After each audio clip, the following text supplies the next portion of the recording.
Hi everyone, welcome to our YouTube channel. तो guys आज के इस वीडियो ट्यूटोरियल में हम बात करते हैं क्लास 11 के chapter 1 basics of information technology के पार्ट 4 के बारे में। तो चलिए वीडियो को स्टार्ट करते हैं।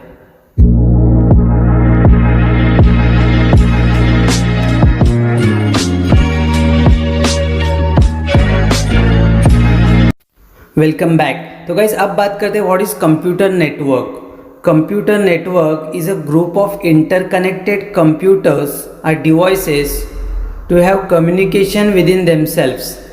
Guys, जहाँ भी दो से ज़्यादा कंप्यूटर आपस में कनेक्टेड है कम्युनिकेशन के लिए, तो ऐसे नेटवर्क को हम कंप्यूटर नेटवर्क कह सकते हैं। Okay, a computer network consist of a collection of computers, printers and other equipment that is connected together so that they can communicate with each other. Guys, computer network में बहुत सारे communication device एक दूसरे से connected होते हैं। जैसे computer के साथ माउस कनेक्ट है, कीबोर्ड कनेक्ट है, प्रिंटर कनेक्ट है, फैक्स मशीन कनेक्ट है। तो ये सारे डिवाइस के कनेक्शन को हम कंप्यूटर नेटवर्क कह सकते हैं। ओके, और गाइज ये डिवाइसेस आपस में कम्युनिकेशन भी करते हैं, इसलिए इन डिवाइसेस के कनेक्शन को कंप्यूटर नेटवर्क कहा जाता है। Next is types of networks. तो गाइज नेटवर्क्स के डिफरेंट टाइप्स होते हैं, लेकिन हम इस वीडियो में 3 तरह के नेटवर्क्स के बारे में बात करेंगे। Okay, there are 3 different types of network based on the geographical area they cover. First is LAN, second is MAN and third is वैन। ओके, तो गाइस टाइप्स ऑफ नेटवर्क में और बहुत सारे नेटवर्क है, लेकिन सबसे ज़्यादा यूज़ होने वाले नेटवर्क ये 3 तरह के हैं। Okay, the entire use and implementation of this types depend upon the geographical area they cover, that is LAN covers the smallest area. तो गाइस ये जो नेटवर्क्स होते हैं वो ज्योग्राफिकल डिस्टेंस को कवर करते हैं। तो सबसे कम डिस्टेंस का नेटवर्क होता है लैन, और उससे ज़्यादा डिस्टेंस के नेटवर्क को कवर करता है मैन, और उससे ज़्यादा डिस्टेंस को कवर करता है van. Okay, man covers an area larger than LAN and when comprises the largest of all. Okay, तो चलिए अब फर्स्ट नेटवर्क के बारे में हम डिटेल में डिस्कस करते हैं, जो है लैन, जिसका फुल फॉर्म है local area network. LAN covers smaller geographical area, size is limited to a few kilometers and are privately owned. Guys, LAN network का जो geographical एरिया है वो मैक्सिमम 1 किलोमीटर है, वो 1 किलोमीटर के अंदर काम करता है, और ये नेटवर्क प्राइवेट भी हो सकता है। Usage area is limited to areas such as an office building, home, hospital, schools, etc. Guys LAN network को बहुत कम डिस्टेंस पे यूज़ किया जाता है, जैसे ऑफिस, बिल्डिंग या होम या स्कूल्स या हॉस्पिटल में यूज़ किया जाता है। Okay, it covers a short distance and so the error and noise are minimize. Guys LAN network के स्मॉलेस्ट डिस्टेंस में होने की वजह से ये एररलेस और नॉइसलेस होता है। Okay, LAN is easy to setup. LAN network का सेटअप बहुत ईजी होता है। Data transmit at a very fast rate as the number of computers linked are limited.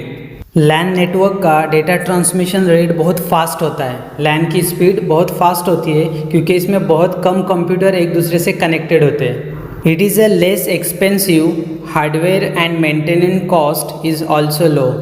Guys LAN network के स्मॉलेस्ट डिस्टेंस में होने की वजह से ये लेस एक्सपेंसिव होता है और इसका मेंटेनेंस कॉस्ट भी बहुत लो होता है। ओके, तो चलिए अगले नेटवर्क टाइप की बात करते हैं, वो है MAN, metropolitan area network. MAN is larger area than that of a LAN and smaller area as compare to वैन। It connects 2 or more separate computers that reside in the same or different cities. Guys MAN network ये 50 kilometres के range में काम करता है। Okay, और ये 2 different cities के कंप्यूटर को भी आपस में कनेक्ट कर सकता है। It covers a large geographical area and may serve as an ISP, Internet Service Provider. It is hard to design and maintain a metropolitan area network. Guys, man network का installation बहुत hard होता है, बहुत complicated होता है, इसके लिए इसको एक्सपर्ट की ज़रूरत होती है। और इसको मेंटेन करने में बहुत प्रॉब्लम्स आती है। Okay, example of a MAN are the part of the telephone company network that can provide a high speed DSL line to the customer or the cable TV network in a city. Guys, city में जो cable TV का जो network होता है वो सबसे best example है metropolitan area network का। ओके, तो चलिए अब बात करते हैं अगले नेटवर्क टाइप की, वो है वैन, wide area network. Wide area network is a computer network that extends over a large geographical area. It might be confined within the bonds of a state or country. Guys, wide area network ये सबसे बड़ा network है network types में, और इसका जो geographical distance होता है वो एक तो स्टेट या पूरे कंट्री को कवर कर सकता है। Okay, A WAN could be connection of LAN connecting to other LANs via telephone lines and radio waves. Guys, WAN network में बहुत सारे LAN आपस में कनेक्ट होते हैं और इनका कनेक्शन या तो टेलीफोन लाइन से किया जाता है या रेडियो वेव्स से किया जाता है। Okay, the technology is high speed and relatively expensive. Guys, WAN की टेक्नोलॉजी हाई स्पीड होती है लेकिन ये बहुत ज़्यादा एक्सपेंसिव भी होती है। A communication medium used for WAN is telephone network or satellite link. Due to long distance transmission, the noise and error tends to be more in WAN. Guys, WAN में noise and error introduce होने के बहुत ज़्यादा chances होते हैं क्योंकि ये long distance transmission provide करता है। Okay? Next is what is network configurations.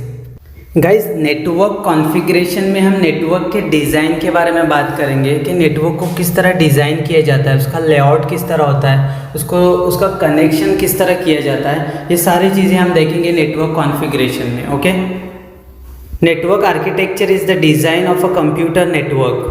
Guys, computer network की जो डिज़ाइन होती है उसको नेटवर्क आर्किटेक्चर कहा जाता है। Okay, It is a framework for the specification of a network's physical components and their functional organization and configuration. Two of the most widely used types of network architecture are, first is peer-to-peer and second is client-server architecture. तो चलिए हम बात करते हैं peer-to-peer architecture क्या होता है। In this type of architecture, all the machines called as peer have to same status and they can communicate with any other peer directly. Guys, peer to peer network में हर computer को peers कहा जाता है और हर peer का status equal होता है और हर कंप्यूटर आपस में एक दूसरे से डायरेक्टली कम्युनिकेशन कर सकता है। Okay, a peer to peer network has no dedicated servers. Guys, peer to peer network में कोई सेंट्रलाइज सर्वर नहीं होता। Okay, Its implementation are meant for small networks. Guys, peer-to-peer network ये small network के लिए use होता है। Okay? For example, when students creates a network to share files through Bluetooth or share it, the mobile device form peer-to-peer network for transfer of files. Guys, जब भी हम अपने mobile से किसी दूसरे मोबाइल में कोई फाइल शेयर करते हैं ब्लूटूथ या शेयर इट के ज़रिए, तो ऐसे नेटवर्क को भी पीयर टू पीयर नेटवर्क कहा जाता है। ओके गाइज, ये जो आप डायग्राम देख रहे हैं वो पीयर टू पीयर आर्किटेक्चर का डायग्राम है। इसमें हर कंप्यूटर, जिसको हम पीयर्स कह सकते हैं, हर कंप्यूटर एक दूसरे से डायरेक्टली कनेक्ट है। इसमें किसी सेंट्रलाइज्ड डिवाइस की ज़रूरत नहीं होती।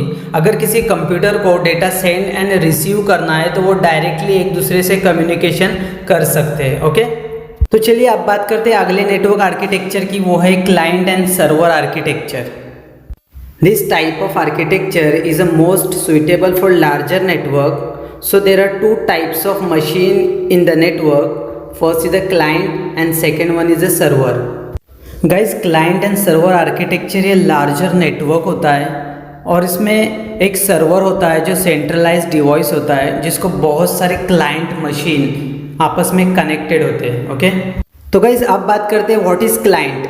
A computer which is seeking any resource from another computer is a client computer. For example, downloading an image file from a website, browsing internet etc. The network user normally uses a client computer to perform his day-to-day work. Guys, client and server architecture में क्या होता है कि client को अगर किसी information की ज़रूरत है, अगर वो इन्फॉर्मेशन लेना चाहता है तो वो किसी कंप्यूटर से डायरेक्टली इन्फॉर्मेशन नहीं लेता, बल्कि वो सर्वर से उस इन्फॉर्मेशन को लेता है। ओके, तो चलिए आप बात करते हैं what is server. If a computer has a resource which is served to another computer, it is a server computer. The client establishes a connection to a server and accesses the services installed on the server. The server is not meant for a network user to browse in internet or do spreadsheet work. Guys, client and server architecture में जो server होता है और उसके अंदर जितने भी services होती है, जितने भी एप्लीकेशन इंस्टॉल होते हैं, उन सारे सर्विसेज को और एप्लीकेशंस को क्लाइंट एक्सेस कर सकता है। Okay, for example multimedia server, file storage server, web server etcetera. तो गाइज, ये जो आप डायग्राम देख रहे हो वो क्लाइंट एंड सर्वर आर्किटेक्चर का डायग्राम है, जिसमें सेंट्रलाइज डिवाइस होता है जिसको हम सर्वर कहते हैं, और बाकी सारे कंप्यूटर को क्लाइंट कहा जाता है, और क्लाइंट ये सर्वर से सारी इन्फॉर्मेशन को एक्सेस कर सकते हैं। और गाइज, इसके कनेक्शन को ट्रांसमिशन कंट्रोल प्रोटोकॉल के मदद से कनेक्ट किया जाता है। तो गाइज, आई होप कि आपको वीडियो समझ में आई होगी। तो गाइज, आज के वीडियो में इतना ही। Thanks for watching.